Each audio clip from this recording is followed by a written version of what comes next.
Hello, आज की इस वीडियो में हम ट्रिग्नोमेट्री टेबल के मान निकालना जानेंगे, वो भी एक ट्रिक की सहायता से। ये ट्रिक इस प्रकार की है कि यदि आपने इस ट्रिक को एक बार देख लिया, समझ लिया, तो आप इसे लाइफ टाइम तक नहीं भूलेंगे और ट्रिग्नोमेट्री टेबल की जो भी वैल्यू निकालनी है उसे आप तुरंत ही बता देंगे। ये टेबल बनाने के लिए हमें केवल हैंड की फिंगर की ज़रूरत पड़ेगी और वो भी अपने हाथ की फिंगर को देखकर आप ट्रिग्नोमेट्री टेबल की वैल्यू को बता सकते हैं। चाहे वो किसी भी साइन की हो, टेन की हो, कोसेक की हो या किसी भी वैल्यू निकालनी हो एंगल की, तो आप उसकी सहायता से बता सकते हैं। तो ये ट्रिक इस प्रकार की है। सिंपल आपको अपने राइट हैंड को देखना है और उसकी फिंगर को नीचे से देखते हुए ऊपर चलेंगे हम। तो यहाँ पर जो नीचे वाली फिंगर है इसको मैं 0 डिग्री बोलूँगा, उससे ऊपर वाली जो फिंगर है उसको 30 डिग्री बोलूँगा और उससे ऊपर वाली फिंगर है उसको मैं 45 डिग्री बोलूँगा, उससे ऊपर वाली फिंगर है उसे मैं 60 डिग्री बोलूँगा और लास्ट में जो मेरी छोटी अंगूठा है उसको मैं 90 डिग्री बोलूँगा। देखिए यहाँ पर मैंने इसका फिगर भी बनाया है। देखिए नीचे वाली उंगली को 0 डिग्री, 30 डिग्री, 45, 60, 90 इस प्रकार से मैं बना दूंगा। अब करना क्या है आपको, जब भी यदि आपको किसी भी की वैल्यू निकालनी होगी तो मात्र उसको करने के लिए एक फार्मूला याद रखना पड़ेगा और उसकी सहायता से आप ये टेबल निकाल सकते हैं। देखिए यदि मुझे साइन की वैल्यू निकालनी है तो साइन की वैल्यू निकालने के लिए simple sine theta equal root फिंगर बिलो अपॉन 2। यहाँ पर ये देखिए इस फार्मूले का यूज़ करके हम साइन थीटा की वैल्यू निकाल सकते हैं, ट्रिग्नोमेट्री टेबल के मान निकाल सकते हैं। इसके लिए सिंपल यही फार्मूला देखना है और ये इसको अप्लाई कैसे करेंगे वो देखिए। मैं यहाँ पर 0, 30, 45, 60, 90 इनकी वैल्यू निकाल के बताऊँगा तो आपको बहुत अच्छे तरीके से ये पता चल जाएगा कि इस फार्मूले को अप्लाई कैसे करते हैं। चलिए मैं एक एक करके बताता हूँ। साइन 0 डिग्री की वैल्यू निकाल के बताता हूँ। साइन 0 डिग्री, देखिए आपको मैंने राइट हैंड की नीचे वाली उंगली को बताया था कि ये 0 डिग्री है, इसके नीचे एक भी उंगली नहीं होती तो मैं 0 बोलूँगा। तो यहाँ पर फार्मूले में अप्लाई कर देंगे फिंगर बिलो, तो यहाँ पर मैं 0 लिख दूंगा रूट के अंदर अपॉन 2। अच्छा, रूट 0 की वैल्यू 0 होती है अपॉन 2 और 0 अपॉन 2 का मान 0 होगा। तो इस प्रकार मैं साइन 0 डिग्री की वैल्यू प्राप्त कर चुका हूँ, तो उसका मान 0 होगा। अब देखिए साइन 30 की वैल्यू निकाल के बताता हूँ। तो यहाँ पर जब हैंड को देखेंगे आप तो साइन 30 डिग्री कहाँ है, इस वाली उंगली में होती है, ये वाली उंगली में। तो इसके नीचे हमारे पास छोटी उंगली बची है तो मैं इसको 1 मानूंगा, फिंगर को आप 1 मानिएगा। यहाँ पर फिगर में भी देखिए 0 और 30, तो 30 डिग्री का मान निकालना है तो नीचे एक उंगली बच रही है। तो यहाँ पर मैं रूट के अंदर लिख दूंगा 1 अपॉन 2। रूट 1 की वैल्यू 1 होगी अपॉन 2। तो इस प्रकार मैं साइन 30 की वैल्यू 1/2 प्राप्त कर सकता हूँ। तो यहाँ पर साइन 30 की वैल्यू 1/2 होती है। अब इसके बाद चलते हैं अपन साइन 45 डिग्री का मान निकाल के बताता हूँ। साइन 45 डिग्री मैंने कहाँ बताया था, ये 0 डिग्री, ये 30 डिग्री और ये 45 डिग्री के बिलो 2 उंगलियां हैं, तो यहाँ पर 2 मैं मान के चलूँगा। फिगर में भी देखिए 45 यहाँ पर है, इसके नीचे ये 2 उंगलियां हैं, तो मैं यहाँ पर लिख दूंगा रूट फिंगर बिलो में 2 और अपॉन में 2 है तो 2 लिखूंगा। अब जब इसको कैलकुलेट करेंगे तो यहाँ पर 1/√2 वैल्यू आएगी। तो कैसे आती वो ही बता देता हूँ। √2 और यहाँ पर 2 को हम लिख सकते हैं √2 मल्टीप्लाई बाय √2।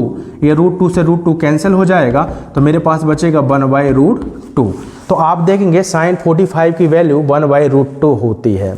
फिर देखिए आप 60 की वैल्यू निकाल के बताता हूँ। साइन 60 डिग्री, अब 60 डिग्री उंगली में कहाँ है, 0, 30, 45, 60, ये 60 वाली उंगली है, इसके नीचे 3 उंगलियां हैं। तो मैं यहाँ पर फिंगर बिलो में √3 लिख दूंगा अपॉन 2। तो ये देखिए साइन 60 की वैल्यू आ गई √3/2।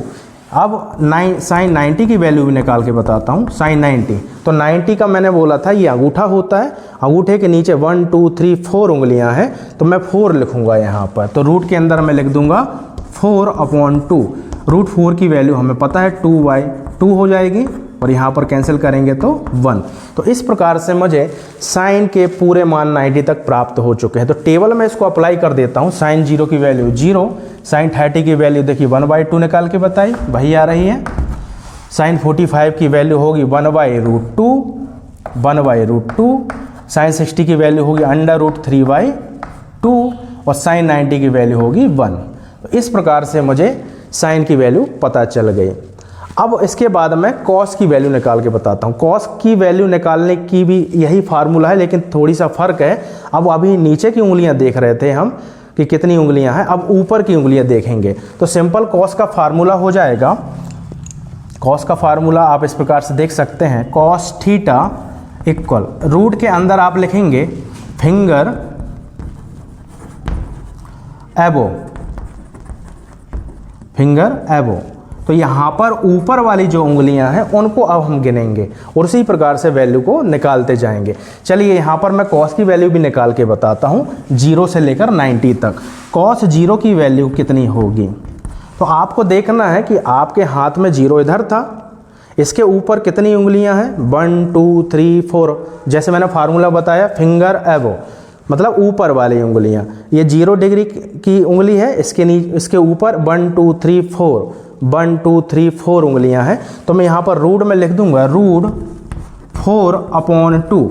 √4 की वैल्यू 2 होती है, 2/2, 2 से 2 कैंसिल हो जाएगा तो 1 आएगा। यहाँ पर कॉस 0 डिग्री की वैल्यू 1 आ रही है। अब मैं इसी प्रकार से कॉस 30 डिग्री की वैल्यू निकाल के बताता हूँ।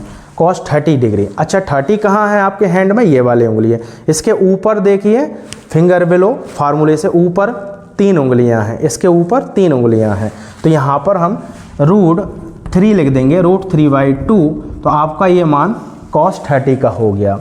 कॉस 45 डिग्री, अब 45 डिग्री देखिए आपके हाथ में ये बड़ी वाली उंगली 45 की है, इसके ऊपर 2 उंगलियां हैं। फिगर में भी देख लीजिए 45 के ऊपर 1 2 उंगलियां हैं। तो यहाँ पर फिंगर एबो के रूम में यहाँ पर लिख दूंगा √2/2।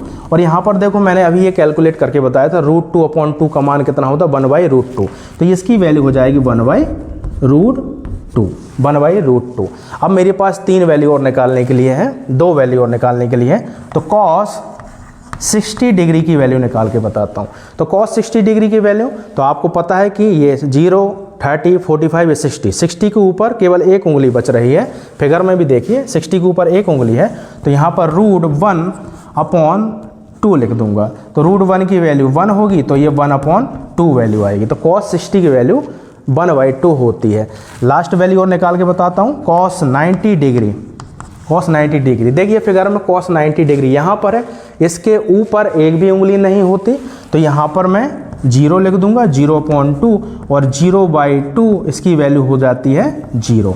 तो इस प्रकार से मुझे कॉस की सारी वैल्यू निकाल सकता हूँ। तो यहाँ पर मैं इसको पुट कर देता हूँ। कॉस 0 की वैल्यू हो गई हमारे पास 1, कॉस 30 की वैल्यू होगी √3/2, कॉस 45 की वैल्यू होगी 1/√2, कॉस 60 की वैल्यू होगी 1/2 और कॉस 90 की वैल्यू होती है 0। इस प्रकार से मैंने ये वैल्यू कैलकुलेट करके बताई, और वो भी फिंगर की सहायता से। अब आप tan की भी वैल्यू निकाल सकते हैं, ये भी इसी प्रकार से फार्मूला है। अब इसमें क्या करेंगे, चूंकि हमें पता है फार्मूले के रूप में चलें तो sin/cos बराबर tan होता है, तो हम उसी प्रकार से लॉजिक लगा के इसको हम फार्मूला बना सकते हैं। तो tan थीटा का जो फार्मूला बनेगा, तो ऊपर साइन होता है, तो साइन की वैल्यू कितनी होती है, ये हमने फार्मूला बताया फिंगर बिलो। तो ऊपर हम लिख देंगे फिंगर बिलो और नीचे हो जाएगा रूट के अंदर फिंगर एबो, फिंगर एबो। तो यहाँ पर हम दोनों ही मान निकालते जाएंगे और इसकी वैल्यू रखते जाएंगे। चलिए मैं निकाल के बताता हूँ। यहाँ पर tan 0 डिग्री की वैल्यू निकाल के बताते हैं। अब देखिए यहाँ पर बोल रहा है फिंगर बिलो और अपॉन में बोल रहा है फिंगर एबो। तो यहाँ पर 0 के नीचे एक भी उंगली नहीं होती, तो यहाँ पर ये √0 हो जाएगा। और फिंगर एबो, तो फिंगर एबो के ऊपर देखिए कितनी उंगलियां हैं, 4 उंगलियां हैं। तो यहाँ पर मैं 4 लिख दूंगा। तो अब देखिए 0/4 की वैल्यू, तो ये 0 ही हो जाएगा। 0/4 0 ही हो जाएगा। तो इसी प्रकार साइन tan 0 की वैल्यू 0 होती है। tan 30 की वैल्यू निकाल के देखते हैं अपन। tan 30 की वैल्यू, अच्छा 30 की वैल्यू यहाँ पर होगी इस वाली उंगली में, तो यहाँ पर नीचे एक उंगली है और इसके ऊपर 3 उंगलियाँ हैं। तो यहाँ पर फिंगर बिलो में एक उंगली आ रही है तो √1, और फिंगर एबो में देखिए फिंगर एबो में 3 उंगलियाँ आ रही हैं, तो यहाँ पर √3 लिख दूंगा। तो आप देखिए √1 की वैल्यू होगी 1/√3।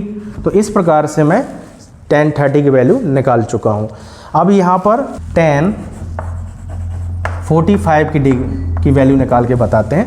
tan 45 देखिए फिंगर बिलो, तो 45 के नीचे कितनी फिंगर है 1 2, और फिंगर एबो 45 के ऊपर 2 फिंगर हैं। तो यहाँ पर ये हो जाएगा √2/√2, तो √2 से 2 कैंसिल होगा तो 1 आएगा।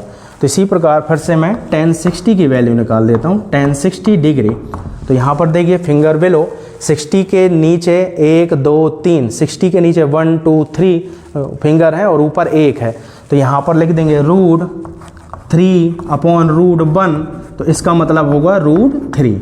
और लास्ट वैल्यू बची हुई है tan 90 की। तो tan 90 की वैल्यू आपको निकालना है। तो देखिए कैसे निकालेंगे। tan 90 कहाँ है, यहाँ पर है। तो इसके बिलो में 4 फिंगर हैं और एबो में 1 भी नहीं है, तो 4 बिलो है, अबो में 0 है।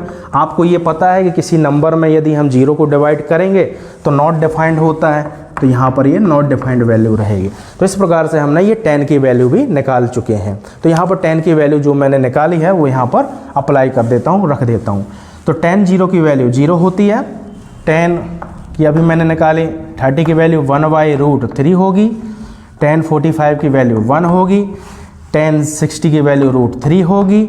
और tan 90 की वैल्यू होती है नॉट डिफाइंड, इसको हम बता नहीं सकते, परिभाषित नहीं है। तो ये आपका सिंपल 3 sin cos tan की वैल्यू मैंने निकाल के बताई। और आप सभी जानते हैं कि यदि मैं sin का उल्टा कर दूंगा तो cosec आएगा, cos का उल्टा कर दूंगा तो sec आएगा, और tan का उल्टा कर दूंगा तो cot आएगा। तो आपको यदि ये 3 टेबल बनाते बन गई इनकी, तो आप बाकी की ये निकाल सकते हैं। तो मैं ये निकालना भी बता देता हूँ। देखिए साइन का रिवर्स क्या होता है, साइन फार्मूला होता है साइन इक्वल 1/cosec, ये 1y के रूप में cosec होता है। तो साइन की वैल्यू देखिए 0 है, तो ये 0 नीचे जाएगा, मतलब 1/0 हो जाएगा, 1/0 हो जाएगा। तो इसका मान कितना होगा 1/0, मैंने बोला था नॉट डिफाइंड होता है, तो इसका मान हो जाएगा नॉट डिफाइंड। इसके बाद आगे चलते हैं। साइन 30 की वैल्यू 1/2 होती है, तो cosec 30 की वैल्यू हो जाएगी, उल्टा कर देंगे 2। साइन 45 की वैल्यू होती है 1/√2, तो इसको उल्टा कर देंगे तो √2 हो जाएगी। 1/√2 को मैं उल्टा कर दूंगा, √2/1 हो जाएगी। 60 की वैल्यू √3/2 होती है, तो ये हो जाएगी 2√2/√3। और साइन 90 की वैल्यू यहाँ पर 1 है, साइन 90 की वैल्यू यहाँ पर 1 है, तो इसकी वैल्यू हो जाएगी 1/1, मतलब यहाँ पर 1 हो जाएगी। cos 0 की वैल्यू 1 होती है, तो sec 0 की वैल्यू भी 1 ही होगी। अब यहाँ पर चलते हैं। cos 30 की वैल्यू √3/2 होती है, तो ये उल्टा हो जाएगा 2√3।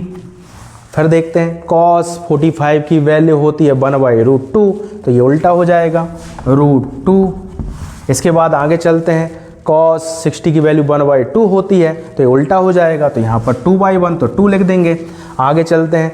cos 90 की वैल्यू 0 होती है, तो ये 0 नीचे रहेगा, 1/0 रहेगा। तो आपको मैंने बताया था कि 1/0 नॉट डिफाइंड होता है, तो इसकी वैल्यू नॉट डिफाइंड होगी, तो ND लिख दिया मैंने। अब लास्ट में जो वैल्यू बची है निकालने के लिए cot की, तो cot tan का बिल्कुल उल्टा होता है, इसको हम लिख सकते हैं। तो देखिए यहाँ पर 0 दिया हुआ है, तो ये tan 0 की वैल्यू 0 होती है, tan 0 की वैल्यू 0 होती है, तो ये भी 1/0 हो जाएगा, तो ये भी हमारी वैल्यू नॉट डिफाइंड हो जाएगी, नॉट डिफाइंड हो जाएगी। इसके बाद देखेंगे tan 30 की वैल्यू 1/√3 है, तो cot 30 की वैल्यू हो जाएगी √3। tan 45 की वैल्यू 1 है, तो cot 45 की वैल्यू 1/1 होगी, तो मतलब ये 1 हो जाएगा। tan 60 की वैल्यू √3 है, तो ये cot के रूप में लिखेंगे, तो ये 1/√3 हो जाएगा। 1/√3 और ये नॉट डिफाइंड है तो यहाँ पर नॉट डिफाइंड है तो यहाँ पर इसकी वैल्यू 0 होगी। इस प्रकार से आप ये पूरी टेबल बना सकते हैं और आप मन में याद रख सकते हैं, किसी भी वैल्यू को आप निकाल सकते हैं, लेकिन उसके लिए आपको इस ट्रिक का सहारा लेना पड़ेगा। और वह ट्रिक इस प्रकार की थी जो मैंने आपको बताया। तो आपको फिंगर की सहायता से इसको दिमाग में रखना है और किसी भी वैल्यू को कैलकुलेट करना है तो आप इसी फिंगर की सहायता से ट्रिग्नोमेट्री टेबल की वैल्यू निकाल सकते हैं।